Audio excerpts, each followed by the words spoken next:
Ladies and gentlemen, it's time for another Social Sports Pad podcast. I'm your host, Ricky, and with me, as always, is Ben. There is no Cobra for this one, as basically we are going ahead and predicting the wonderful Week 6 matchups in the NFL. Uh, how are you doing today, Ben? I'm doing wonderful. How you doing? I'm doing good. I'm doing good. The NFL season is in full swing. And basically, just to give a light little recap, the Kansas City Chiefs prevailed over the Denver Broncos 19-8 on Thursday night. Kansas City barely covering the spread. So, anyone who is new to the show, basically the way we are doing things with the prediction show is I will say the matchup and then I will say what the spread is. Ben and I will give our takes on how the game is going to go, whether or not the underdog is going to go above expectations, or will they fall and crumble like the rest. And we will give a bold prediction for the game in question.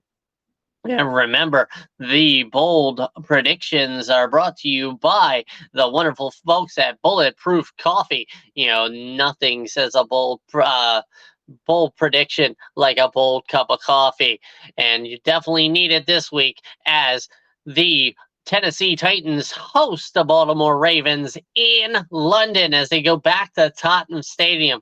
Uh, that's where they were last week as the Jacksonville Jaguars beat the Buffalo Bills, and many reports came out that many of the Bills players were not happy with the way that the turf was.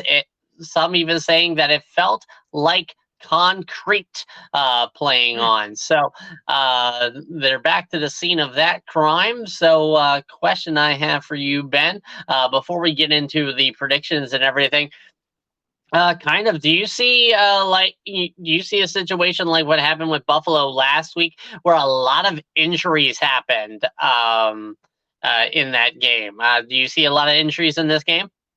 What kind of turf is it that they're using? Are you using regular grass or are they using like an artificial? I think they're using an artificial turf. Like I know Wembley is a grass, whereas Tottenham is the artificial stuff that we've been kind of hearing lately in the NFL that a lot of players do not want the that kind of turf. Yeah, I'm fully in agreement, honestly, because look at Barry Sanders. I mean, he's that's the reason why he stopped doing it. Really, is for his the turf he was playing on and his knees. This Well, the that NFL and also really. being the best player in the Oh league, yeah, being on the worst team. I mean, who would want to, well that too. subject themselves to that, amount of punishment These for years? these football players don't want to play on that type of surface. And honestly, no player of any sport, soccer, uh, rugby, whatever you want to call it, they don't want they shouldn't be playing on that type of surface anyway. They need to look into it as a sports as a whole, and it should probably be looked into to be fixed. And It just should, yeah, and definitely. honestly, it should be Um, natural grass. I mean, I know it's upkeep and shit, but what the hell? they have I think there's like a grass in Kentucky, like yeah, not Kentucky bluegrass, or but there's a type of grass that Arizona. literally only grows up to like 3 inches, That's what she said. and it doesn't need to be that well maintained. But I mean, if you really think about it, you are spending millions of dollars on these pro football players. You are Yeah. getting millions and millions of dollars for these players to play, and they are not being able to play because of the conditions of the field. The owners definitely need to look at this, Well, because it I is, mean, it is cost through their investment. what I did like is how Arizona, well, I think it's Arizona Stadium, the grass comes in and out of the stadium, and that's how they treat it. Like I know that you can't do that with every stadium, But they need to look into how Arizona's doing it and maybe go from there. Well, I mean, it's just in general. Like we've had so many different, different over the Look at years. FedEx. What so I wasn't even going to mention FedEx Field. I was going to mention FedEx Park. how the Mexico City game, where That they was questioned the field condition because of like the paint. Same with the field in Canton, Ohio, yeah, they were during the questioning Hall of whether Fame going game a to. few years Mhm. ago, where they had Yeah. issues there. Like the league has been around for you know well, I was going to say almost 100 years, and that football has been around, but with as long as the NFL has been in yeah all Existence. right, mind blank for a second there, but as long as the NFL has been around, they have to have a way to protect these players. Like the game is accelerating, It and is. that's part of that issue. There is because of how the athletes are anymore. Like they're topping 20 mile an hour. You know, I mean, you got in guys out terms of there that are built like brick walls, and then they got guys out there that are skinny and scrawny that are made to be fast. It's hard to do, get it's both hard to things have a together. a be all, yeah. But there this definitely needs to be a science worked into. Get yourself some nerds I'm not. and get this figured out, NFL, because honestly, you know if you don't get it, we'll just be keeping on plugging about like, hey, get yourself a third string running back jersey over at fanatics.com, using the keyword camp until the 16th for up to 65% off of the off of your uh, off of your cart. So like, hey, come on, man. Like that's the kind of stuff that we're going to be There doing. are Yeah. there are Yeah. things that they can do to help prevent injuries. I mean, it may change. I mean, the fans may not like it, but I mean, you have the XFL kickoff rule. I mean, that's not that bad. It's not really that bad of a rule. I mean, sometimes they break out in big yardage plays. Well, I mean, not gonna lie, the kickoff has been one of the most dangerous plays in the NFL. I mean, The way the XFL does it doesn't seem as bad. well, I mean, and that's good for the XFL. I mean, not gonna lie, that is good for the sport in general.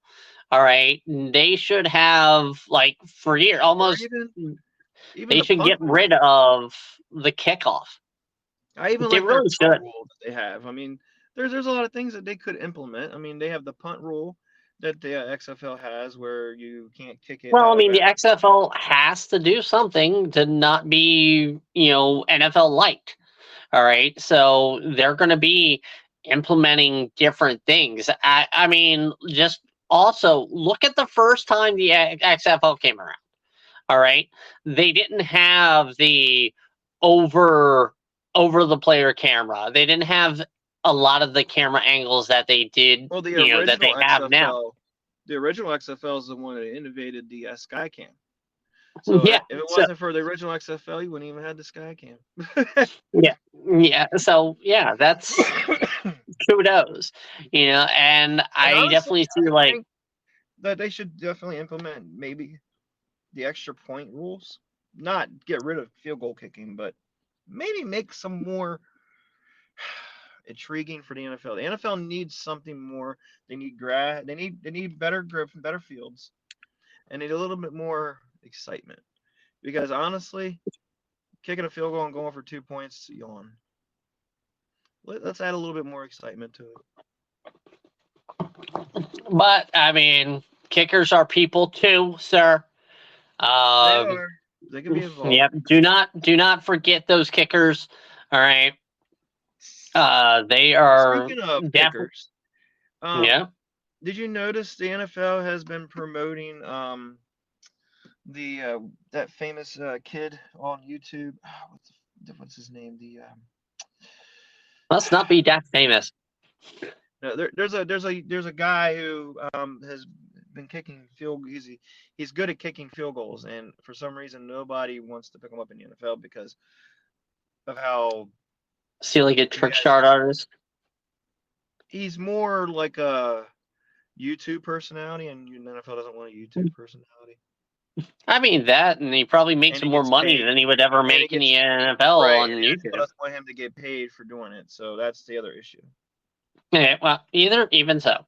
But going back into everything, like we could do an entire podcast on player safety and different things like that. But basically this show is all about the predictions, basically getting us ready for Sunday. So we go back to London, where the Baltimore Ravens, they're listed as the visiting team, even though both teams are visiting. Baltimore has a 3.5-point edge over the Tennessee Titans. So for people that don't gamble, remember that in order for Baltimore to beat the spread, Baltimore has to win by 4 points over the Tennessee Titans.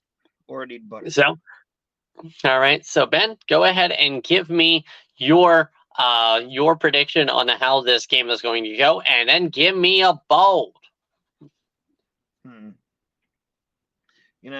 I'm not high on the Ravens this year, and I haven't really been high on Lamar Jackson. He's a very streaky player, and now they're traveling over to England and London. They did go over on Tuesday, not Friday, like a certain other team that traveled last week. When did the Titans come over? Do you know about that one? Don't know. All I know is because I was talking about it at work today that the Ravens went over on Tuesday instead of Friday like Buffalo did. So, man, this could go either way. And honestly, I don't even favor the Ravens in this game, but I don't want to go against the Ravens, but for some reason I'm going to go bold and we'll say the Titans are going to win. Okay. I'm going to say Lamar Jackson's going to get the hangover from going over to London, and the Ravens are going to get struck like the Bills did, and he's going to throw 2 interceptions and only throw for 120 yards. Okay. I mean, not going to lie, with the way the Ravens played against the Steelers last week, I'm kind of surprised that they did give the Ravens this edge. That was my issue. So I was looking at that too.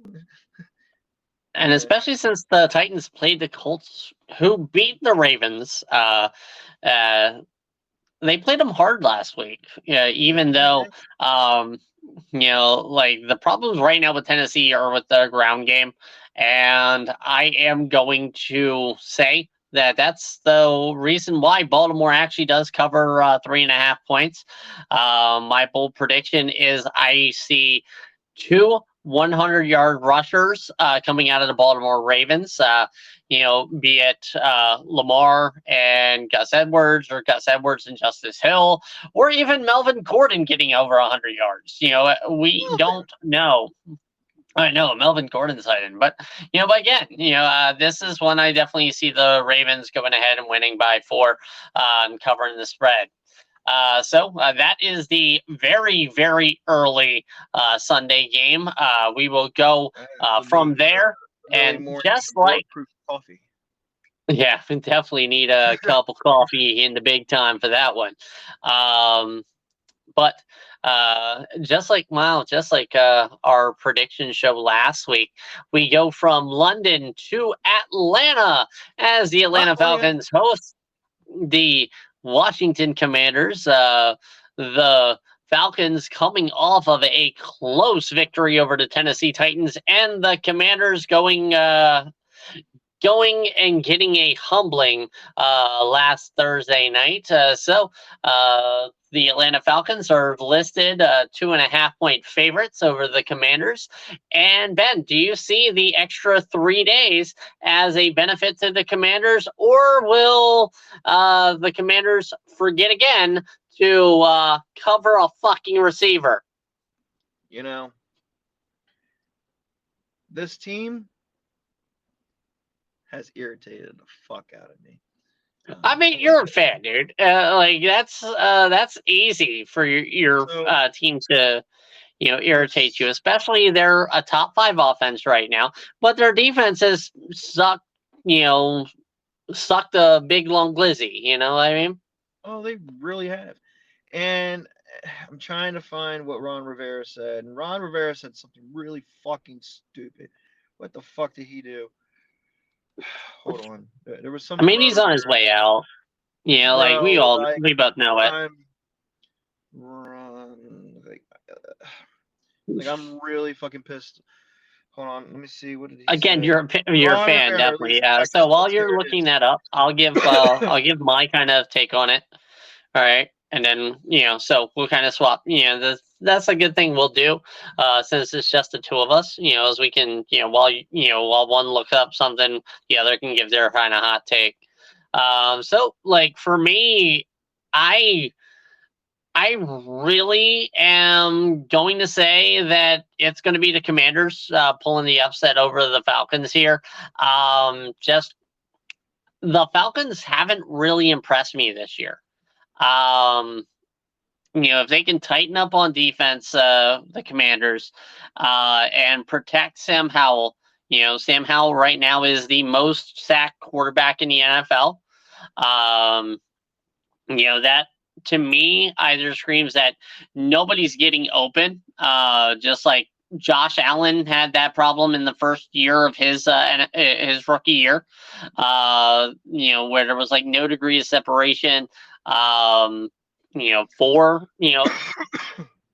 this Right. team.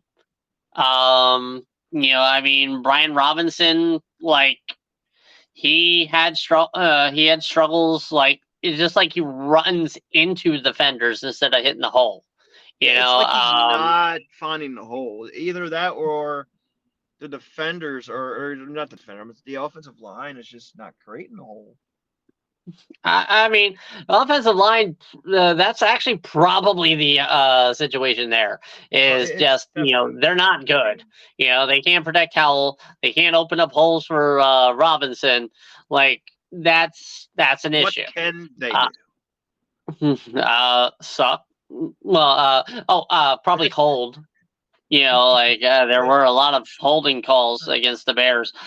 But for that, like, I mean, as much as I sound like I'm going to talk myself into saying the Falcons again, I still go with the Commanders. I definitely, I like their offense a lot better than Atlanta's.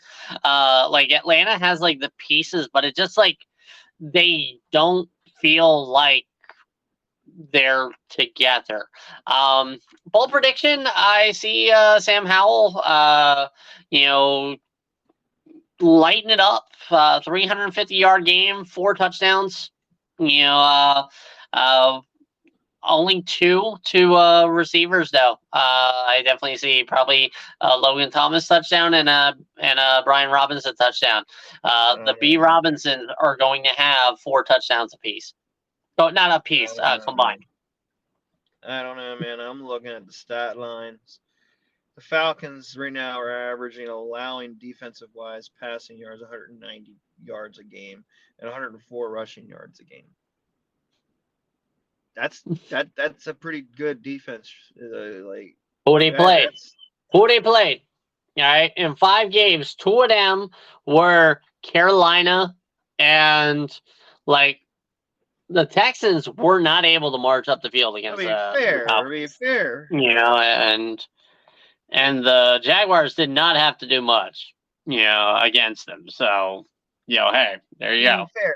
This is the time. Do we find out are the Falcons real or the Commanders real? Because right now, this is do or die for both teams, really. Well, more or less, this is do or die for Washington because Washington needs to win this or they're going to fall behind 2 and 4. They need to. I mean, they're already 3 games behind Philly. I mean, they need to at least make a wild card. They can make a wild card. They don't need to worry about winning the division. We already know Philly's going to win the division. My issue right now is the lack of coaching, the lack of responsibility in that fucking locker room. So a couple days ago, Ron Rivera posted a note and put a phrase in all caps: "Do your job." Ooh, that's scary. And then he says there's a sense and a feel that we're not doing the things that we need to do. No shit, Sherlock. What we need to do is fire Jack Del Rio. He's 3 years behind on needing to get fired. He should have been fired 3 years ago.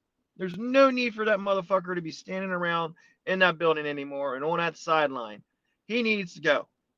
That defense should not be getting burned the way it is. That defense is better than what it is. You have number 1 draft picks all on the front line. Well, hey, first round draft picks absolutely don't mean shit. I mean, they're all good. How long did Detroit take to be a winning ball club? And remember, in the '90s, you brought up Barry Sanders earlier. I mean, the reason why I left, they had first rounder, and they played like shit. Well, the issue isn't the front line.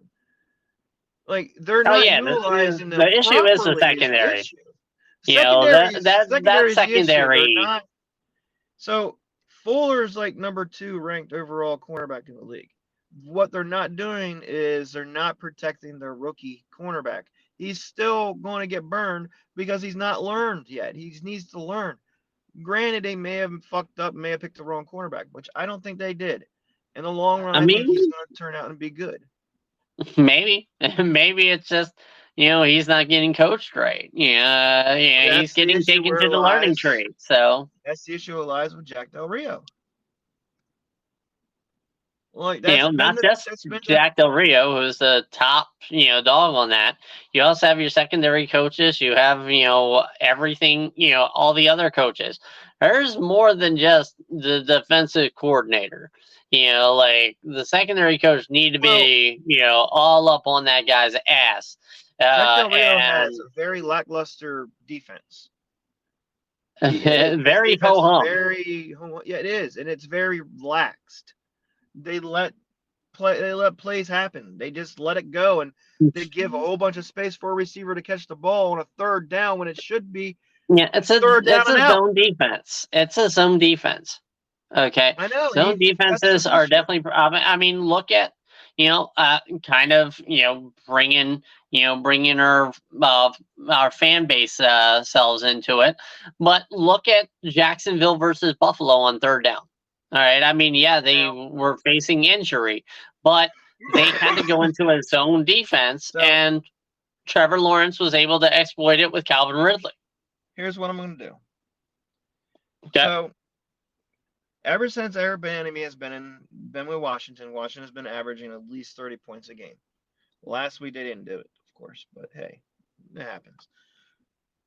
So, the Chiefs haven't been doing it. So, I'm pretty sure Bieniemy is taking an effect on the offense because we see the Chiefs are kind of sputtering, especially against Broncos. But I definitely see the Commanders winning, even though I'm hesitant on picking them. I see the Commanders winning. I do see the Commanders hitting 30 points. I say it's going to be Commanders going to win. I'm going with 33, Falcons 27. I'm going to go with, like you said, Howell's probably going to hit about 350 mark. I'm going to say he's going to get about throw 2 touchdowns. They're going to have B-Rob is probably going to run for 120 for a touchdown. All right. And I hope finally see Terry McLaurin have a 100-yard receiving game. I mean, hey, yeah, it happens. Now, this is a fun matchup. This would have been, this would have been a Tankman if they were actually in the division to win it. Well, yeah. But moving on, we're going to go to Chicago. This one would have been.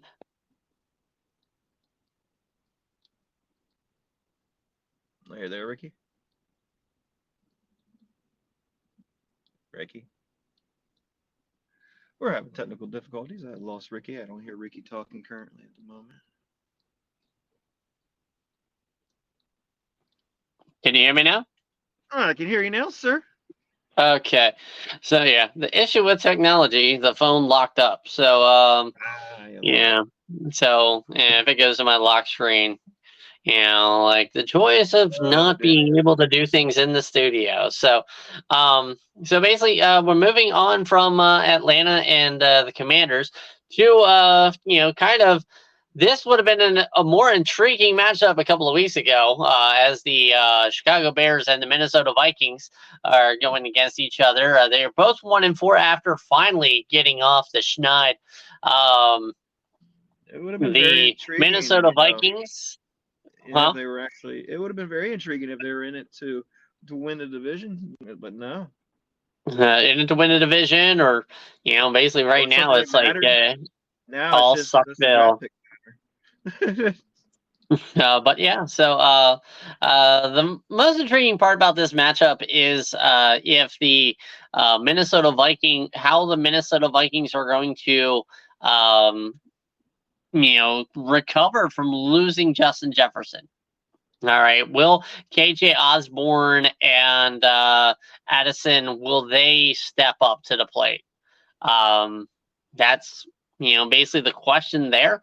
The odds people in Vegas are definitely saying that Minnesota still has the gumption to beat the Bears, and giving them 2.5 point favorites in Chicago. I mean, they are betting on the 1 o'clock Kirk Cousins over the Bears, who stomped the mudhole in the Commanders. So, Ben, what do you see in this game? I see a lot of hot garbage. Now, on a serious note, though, I see the Bears finally turning it around. I feel like they finally figured out how to win, even though it was at the expense of my team. And I mean, to be fair, they almost let them win. There were a couple plays missed in that fourth quarter where Washington actually could have won that game. I mean, before that 50-yard touchdown pass to Moore, that they were in it. Yeah, I mean, they almost gave it up. I agree. They did almost give up the game. However, they didn't. I do see the Bears winning. I don't see them winning by a lot, but I do see them winning. Now, I do see DJ Moore breaking out again. He's going to get 157 yards and 3 touchdowns. Okay. Kind of almost like he did last week. And I mean, to be fair, that's going to be how they're going to beat Minnesota through the air. Especially because, the Bears are currently down 3 running backs. Travis Homer has a hamstring injury. Khalil Herbert is on IR. The rookie, Rashawn Johnson, is not playing because of a concussion. So we're going to see... God, I almost said D'Angelo Williams. But it's Devonta Foreman. He's going to be the starter. And we have a guy that was just signed off of Miami's practice squad. Those are going to be the 2 running backs splitting carries as well as the fullback. So that's going to be very interesting to see. Again, the Vikings, I mentioned earlier, are without Justin Jefferson as he landed on IR. So it's going to be interesting to see kind of the battle of attrition that's going to be handled here. I mean, I wouldn't watch either one of these games, note to note. But I'm going with the Bears on this one, only because, the Vikings can't stop anything through the air. And just like Washington wasn't able to. So I see the combo of Justin Fields and DJ Moore basically getting us some money if we put them in our daily fantasy lineups. this might be the game where we get holla at your boy. So moving on, we will see. Holla at your boy. Yeah, holla at your boy. Brought to you by the people at W Energy. So we have the Seattle Seahawks going to Cincinnati as they take on the struggling Cincinnati Bengals. So I don't even know how they're favored. Yeah, they are favored by 3.5 points, and I don't see. I guess they're taking into the Seattle, West Coast to the East, and a 1 o'clock game into effect for that. But with the Cincinnati offensive struggles, like this is almost a no-brainer. Give it to Seattle. The Bengals are definitely bungling it up, and I mean it's almost do or die for the Cincinnati. If they lose this game, I'm pretty much going to say that January they're going to be sitting at home, and that's my bold prediction on that. Yeah, the Bengals are on their way out. They're on the outside looking in currently. Is how I'm looking at it. Yep. I definitely see Seattle taking this one as well. I don't see the Bengals winning this. There's too much going on in Bengals land. Honestly, if this keeps happening, the Bengals could end up being a seller at the end of the by the time trade deadline comes around. Yeah. I mean, there was a rumor going around that Jamar or Chase had been like, "Yeah, trade me." I was hearing he's not happy right now. I mean, to be fair, I wouldn't be happy losing either, but I wouldn't either. I mean, Burrow's not even playing the way he should be either. Well, I mean, he got paid. He got paid, and now he's like, "Fuck it." All right, so moving from Cincinnati, we're going to keep it in Ohio as we go to Cleveland as the Cleveland Browns host the wonderfully hot, the wonderfully amazing San Francisco 49ers as the 49ers coming to town 5.5 point favorites. Now, not going to lie, after week one, this would have been a far bigger matchup on paper, but with the loss of Nick Chubb, with Deshaun Watson not going into play, I'm going to say 49ers are also going to be a candidate for holla at your boy, coming out of this game. Yeah, absolutely. Like I want to say that Cleveland, my bold prediction on this one is that Cleveland does not muster 150 yards of total offense. Ooh, that's a big one. So I definitely see the 49ers also coming out and winning this. Look for Run CMC to go to the Rock Hall of Fame because he's going to run all over these Browns.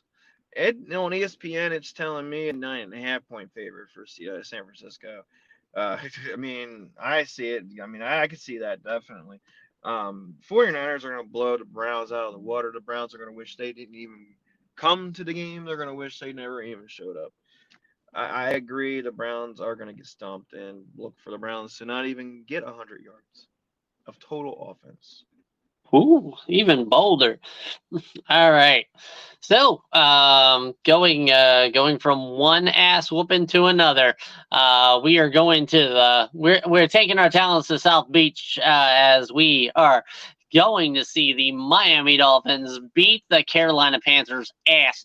I mean, Miami is slated to win by 13.5, but they kind of got the 1s and the 10 spot. This could be a 31.5 point spread, and Miami would probably cover. Miami is just too good offensively. I mean, Carolina kept up in the first half with Detroit last week, but again, this is just as one-sided as it gets. Do you have a bold for this one? I mean, I know like Tua's going to, go for like 350. He's going to throw for 4 touchdowns. That's not bold. Tyreek Hill's going to have, over 100 yards. He's going to have a touchdown. Jalen Waddle's going to have a touchdown. yeah, there is no real bold out of this. It's almost, it would be bold if they did not make it, like they have. So Yeah, I mean, there really isn't a bold. I mean, we could go bold and say the Dolphins will struggle, but they'll barely win. Carolina But will win a it's quarter. That's it. That is all my right. bold Here's my prediction. bold. That Carolina Yeah, here's our will bold. win for 15 minutes. They will be. Not They'll be beating the Dolphins by at least 7 points for a quarter. I wouldn't even say beating them at all. They will not have the lead, but I think they'll outscore the Dolphins during one quarter in the box score. And that's as bold as I'm going with this one for Carolina. Safety. All right. So now the Jacksonville Jaguars, red hot from London. They are coming back and they are hosting Minshew Mania, running wild, brother, as the Indianapolis Colts come into town. The Jags are 3.5-point favorites, but the Indianapolis Colts, they have Jonathan Taylor back. Zach Moss is mussing it up.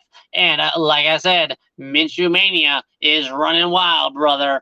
What say you about Jacksonville Jaguars, who, looking at the ESPN Pick'em spread standings, the 69% of you guys have Jacksonville winning against the Indianapolis Colts. So, Ben, what do you think? Oh man, the Jacksonville Jaguars. I don't know what they did, but they must have brought that police box from London because they went back in time, baby. The old Jaguars are back. Woohoo! Let's go.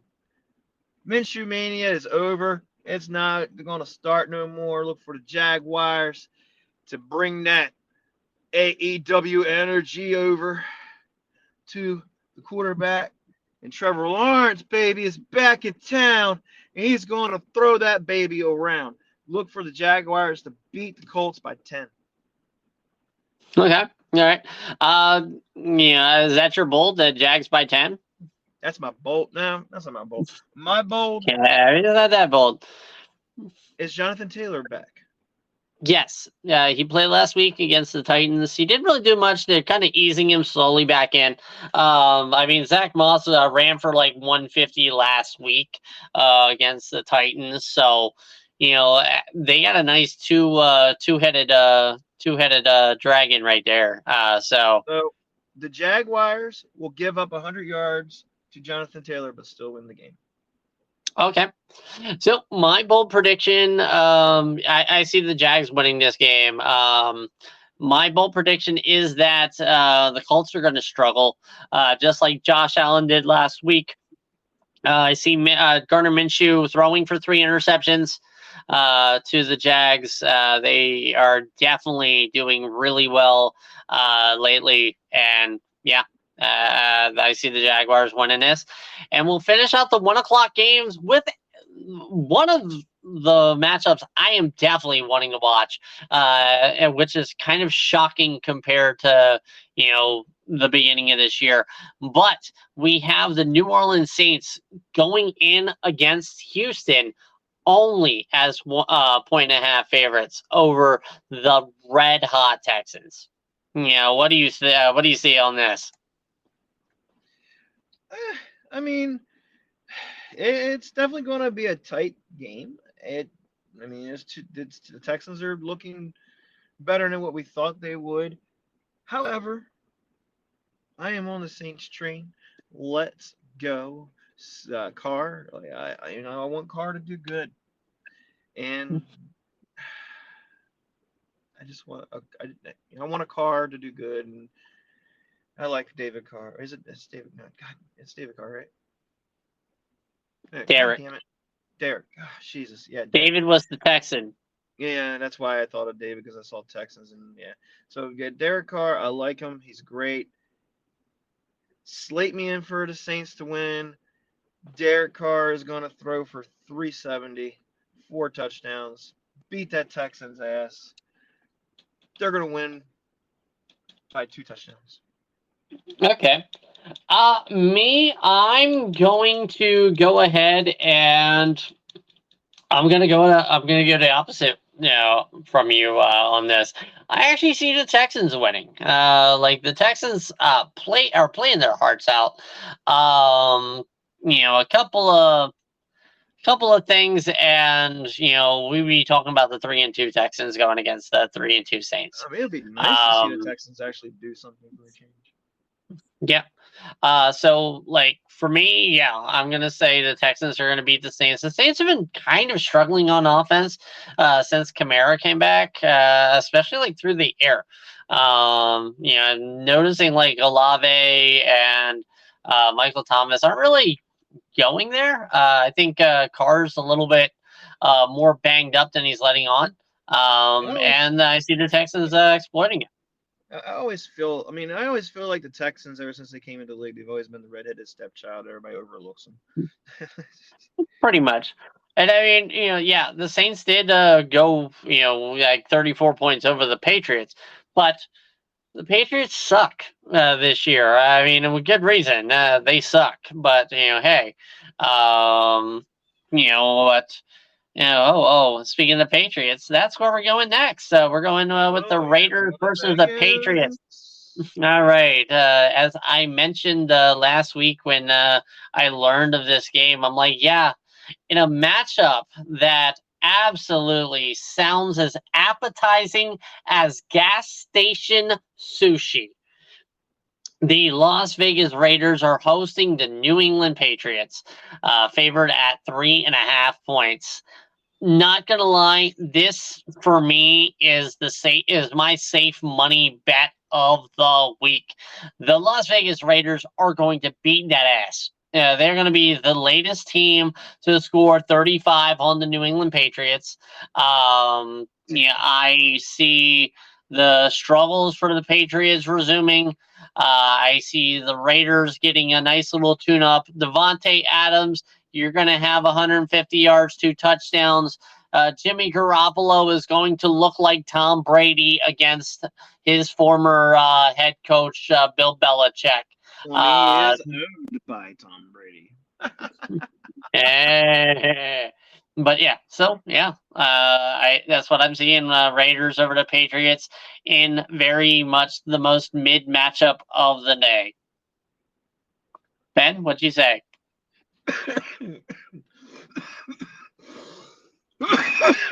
Sorry. Oh man, sounds like you just had some of that gas station sushi. That is the Raiders versus the Patriots. I really did. I see. I do see the Patriots getting an ass whooping. At this point, Bill Belichick's job is on the line. They're going to fall to 1-5. Mac Jones is probably going to be benched permanently after this game if he's not the starter, or if he's not the starter already. If he is, he's definitely probably going to be permanently benched after this game. The Raiders are going to pick him off probably 3 times and 2 pick sixes. I look for the Raiders to definitely win by 35 points. Woo. All right. Now for better matchups, speaking of former Tom Brady teams, we have the Tampa Bay Buccaneers hosting the Detroit Lions in a battle of one-loss teams, as the Detroit Lions are 4-1 versus the Tampa Bay Buccaneers at 3-1. The Lions are walking into town with 3.5-point favorites over the Tampa Bay Buccaneers. What say you, Ben? Baker Mayfield is surely baking that cake over there in Tampa Bay land. He's doing good, and he's doing better than I thought he would. I mean, I didn't think he would do horrible, but he's going against the Lions. I don't see him beating the Lions. The Lions are too good. I look for the Lions to win. They're going to cover the spread. I look for Goff to have an amazing game. He's going to go for 350, and I'm saying he's only going to miss 2 of his passes. Yeah, not gonna lie, Jared Goff has definitely caught a resurgence since going to Detroit. He is definitely not the same Jared Goff that only put up 3 points against Tom Brady and the Patriots in the Super Bowl. He doesn't look as he used to. And he actually looks relaxed and poised and everything like that. He wasn't horrible. He just needed to fine tune his skills. Yeah, absolutely. But yeah, I'm going with the Lions. I agree with you. They got Amon-Ra St. Brown back in the lineup, going against them. And I mean, they didn't do too badly, but I mean, that was also, they went against Carolina. Gibbs is still out. So it's going to be the David Montgomery show, who is also enjoying a wonderful resurgence in Detroit over from his time in Chicago. I mean, this is absolutely the game of the 4 o'clock games that I want on my TV. And if it's not on my TV, I'm probably going to call and smack somebody in the face. Because again, this is my game of the week. From there, we'll go kind of speaking of how we talk about Jared Goff. Yeah. So bold prediction. I'm going to say David Montgomery, 3 touchdowns.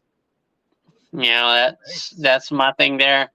But yeah, speaking of Goff, we're going to his former team as they host the Arizona Cardinals. And this one's going to be very interesting to me because I hate when a division matchup is given 6.5. The Rams are 6.5 point favorites over the Arizona Cardinals. The Arizona Cardinals have been playing hard. And it's also a division game. Division games are fucky.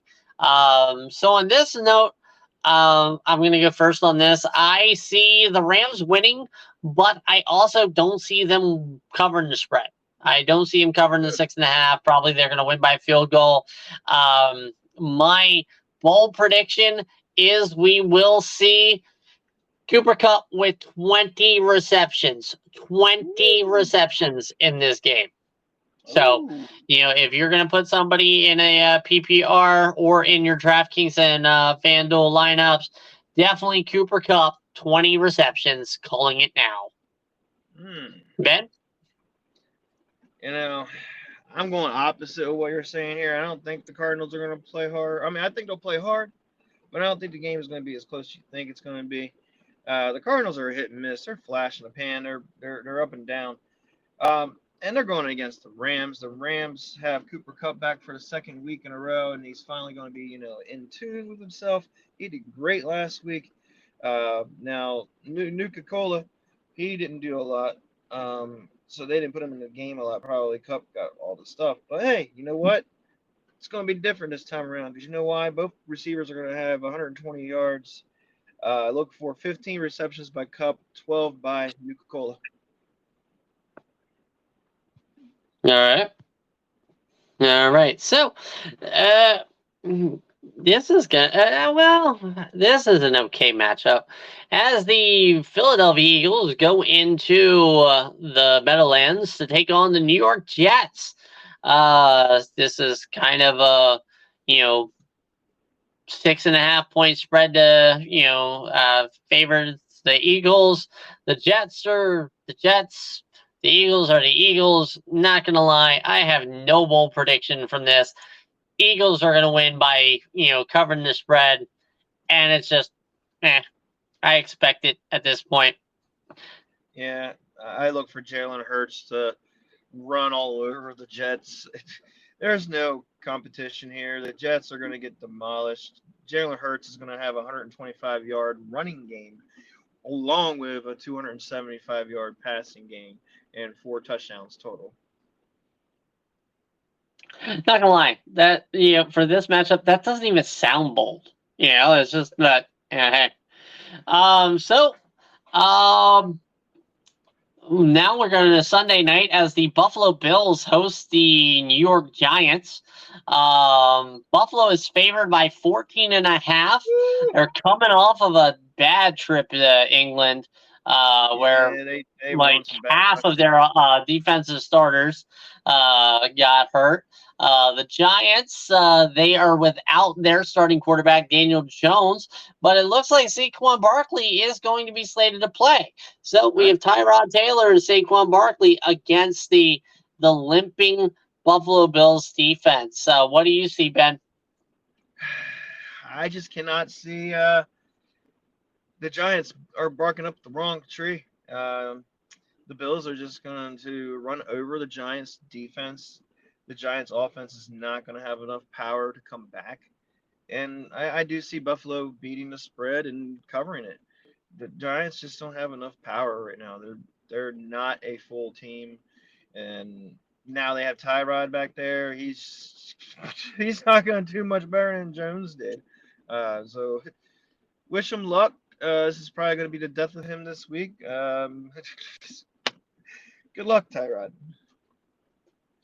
Now, I say Buffalo wins, but I don't think Buffalo covers. Only because of the way that defense is. I see Brian Daboll game planning and working on ways, especially if Saquon is back fully. Like, if he's able to produce anything, then yeah, I see Buffalo winning by 9, not by 15.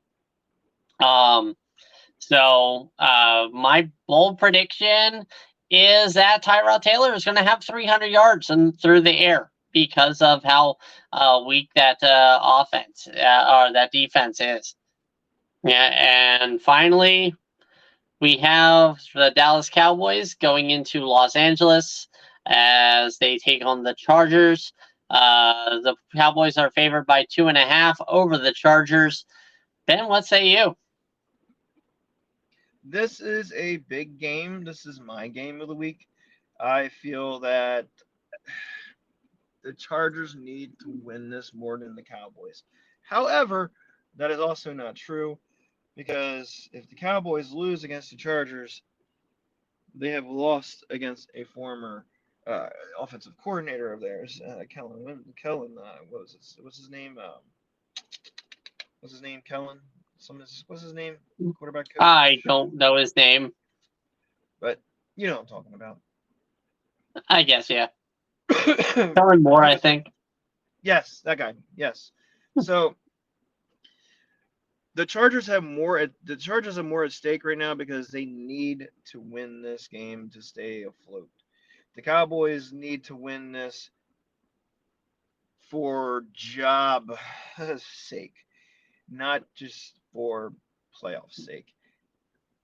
I look for the Chargers to win. I look for Dak to blow the game yet again. And a stat I heard over the week was off of ESPN radio is the Chargers have averaged allowing 300 passing yards per game, whereas the NFL, a third of the NFL, hasn't even allowed a total of 300 yards of offense per game. So that right there is Dak's option to say, hey, am I going to play like crap or should I play like the Dak I should play? I'm getting paid to be played like. However, I think crap Dak is going to show up and he's going to throw 3 interceptions and the Chargers are going to win and stomp the Cowboys out of San Diego. I'm sorry, Los Angeles. My bad. Yeah, fuck you, Spanos. But yeah. So basically, my opinion, that stat right there, where the Chargers have allowed 300 yards of total, or 300 yards of passing, and while a third of the league has only allowed about 300 yards of total offense. Yeah, that stat's. I see a huge game by CeeDee Lamb. I see CeeDee Lamb 150, 2 touchdowns as the Dallas Cowboys beat the Los Angeles Chargers and kind of, keep the Chargers going in a level of mediocrity. If Eckler was playing, sure, but it's still. You don't see Dak blowing the game. Yep, I don't see Dak blowing the game. I see. The Chargers defense is, basically bad enough. I could be quarterback in the Dallas Cowboys and I could throw for 300 yards in that offense. I mean, behind that offensive line, I would say anybody could.